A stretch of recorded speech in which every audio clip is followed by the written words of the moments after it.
Hadin bu menteri rang ba kajela u konrat ke sangma urapan benah ne kasngi ka arpu pratarik mentau benai jeliu ar hajar arpuai ban ai district thamai no eka mairang.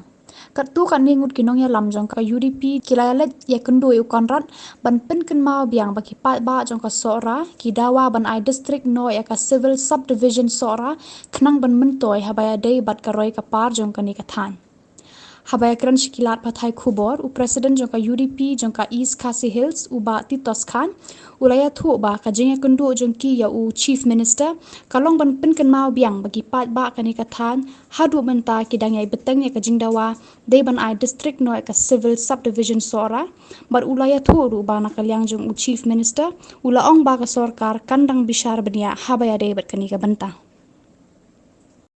Ka kalong kung ni na kalian kajungi bangi iba siam la announce itu long isu kwa wan ya kendu ibu kumba king ide ki nong yalam ki balaya keren aduk manswa kam na ka parti balaya keren ni ban yo upgrade ya ke suara civil subdivision sa ke district kan ni kajing keren kadang ya na kalian ka government kumba kalapan iba kadon kata ka geographical problem seleksi nangnya penbet.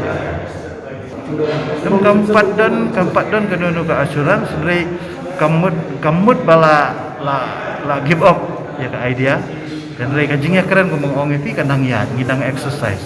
Dia kata ngimpak ya keren lah aduh bentar. Ya keren kita. Ini sepet.